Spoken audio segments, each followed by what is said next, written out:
Hello friends, আসসালামু আলাইকুম। ফুডিফাই tasty cooking M থেকে আজকে আমি তানজিরা নিয়ে এসেছি আপনাদের জন্য খোলা জালি পিঠা। এই খোলা জালি পিঠাটা সাধারণত নোয়াখালীর ওই দিকের মানুষগুলো বেশি পছন্দ করে, তবে আমাদের উত্তরবঙ্গের মানুষও কিন্তু কম পছন্দ করে না। এই পিঠাটা খুবই নরম তুলতুলে একটা পিঠা, খুবই সফট। এটা আপনি সেমাই দিয়ে খেতে পারবেন, এটা আপনি যে কোনো মাংস দিয়ে খেতে পারবেন, খুবই ভালো লাগে। পিঠাটা যেমনি সফট তেমনি মুখের মধ্যে দিলেই মনে হয় মিলিয়ে যায়। চলুন দেখে আসি রেসিপিটা। আমি প্রথমে এখানে 400 গ্রাম দুধ নিয়ে নিয়েছি বন্ধুরা। দুধটা কুসুম গরম হতে হবে। আমি দিয়ে দিলাম একটু লবণ স্বাদ মতো, দিয়ে দিলাম আমি 200 গ্রাম ভিজা চালের আটা। ভিজা চালের আটাটা আমি শুকিয়ে নিয়েছিলাম। ডিম দিয়ে দিলাম একটি। এখন আমি এগুলো মিক্স করে নিব। বন্ধুরা দেখতে পাচ্ছেন খুব ভালোভাবে মিক্সটা করে নিতে হবে এবং পাতলা একটা বেটার করে নিতে হবে। ঠিক এভাবে বেটারটা হতে হবে, ঠিক এভাবে একেবারে পাতলা, কারণ এই বেটারটার উপরে ডিপেন্ড করবে আপনার জালি পিঠাটা। খোলা জালি পিঠা বানানোর জন্য আমি ফ্রাই প্যান বসিয়ে দিয়েছি, তেল ব্রাশ করে নিলাম। বন্ধুরা তাওয়াটা গরম হয়ে গিয়েছে, দিয়ে দিচ্ছি 2 চামচ দিয়ে দিলাম। এখন আমি ছড়িয়ে দিব, তাওয়াটা ভালোভাবে ঘুরিয়ে ঘুরিয়ে ছড়িয়ে দিব। দেখুন একেবারে জালি জালি হয়ে গিয়েছে।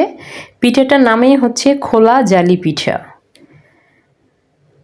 একেবারে দেওয়া মাত্রই হয়ে যায়, 30 সেকেন্ডের মতো সময় লাগে। একটা পিঠা রেডি হতে 30 সেকেন্ডের মতো সময় লাগে। দেখুন একেবারে হয়ে গিয়েছে। এটা জাস্ট এক পাশেই ভাজে, দুপাশটা কখনো ভাজতে হয় না। বন্ধুরা দেখুন আমি উল্টিয়ে পাল্টিয়ে দেখাচ্ছি, আপনাদেরকে দেখানোর চেষ্টা করছি। আপনারা এটা 4 ভাঁজ দিয়ে দিবেন। যতগুলোই ভাঁজ দেন না কেন এতটাই নরম, এতটাই সফট যে কিছুই হয় না এটা।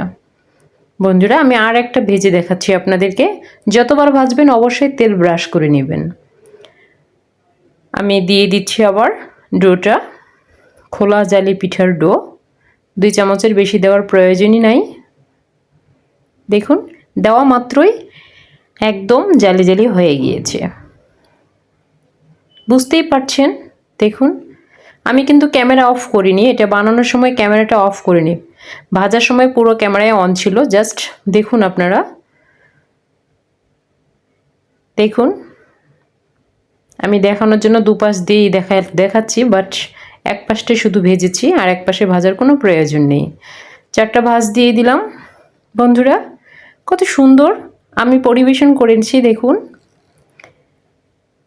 এতটা সফট, আসলে কি বলবো।